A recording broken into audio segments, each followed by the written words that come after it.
is a deeper dimension to self-awareness. There's a deeper level and another plane that we can access of awareness of ourself and reality.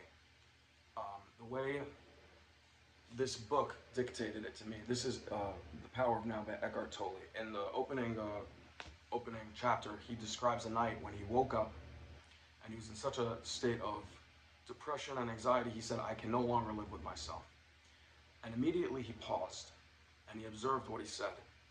And he found that there were two components to that statement. There's the I, who cannot live with myself. So who is the I and who's the myself? Because he split himself in two in this when he made this statement. I know it's a gut statement too. He said that out of his gut, so there was no thought. And the gut was telling him there's two individuals here. So he found that the I is, for lack of a better term, the soul, the true essence, the core of who we are. I'll get into why I dislike that term in a later date. Words are complicated, and we have to be careful how we use them. And the self would be the egoic mind. You know, the egoic mind that tells us the story of who we are over and over again, day in and day out. It's what we base our actions on. It's what develops our feelings. We base ourselves on this egoic mind's interpretation of the world and the self. It's false. It's not accurate, but we do it anyway. So how do we enter this deeper realm of awareness?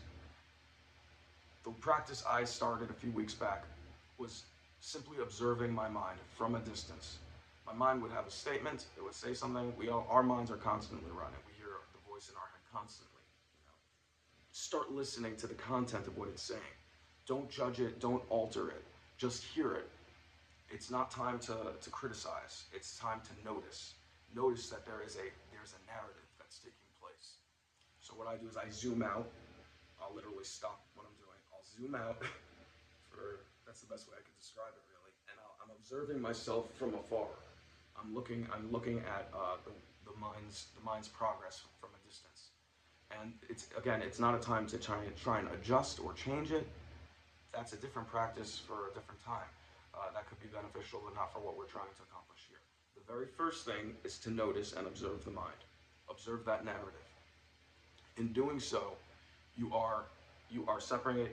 You're creating a division between the egoic mind, the personality, and the core of your being. And that's a priceless thing. And at first it's very small, and it's hard to actually, like, the first few days it's difficult to actually stop, pause, and listen, and then zoom out, observe. It's tedious initially, but the more you do it, the better off you are, and the easier it starts coming. And soon you find yourself really just separate from these thoughts and separate from these feelings. We shift our focus to the statement. The statement kind of loses its power. We shift our focus to our feelings, and the feelings start to lose their power. We are observing. We become observers of ourselves. That is the very first thing I started to do. There's a lot more. It's wonderful. There's a wealth of knowledge and information that these books have given me, and I'm very grateful for that. I'm going to share it with you guys. But let's keep this video under 4 minutes long.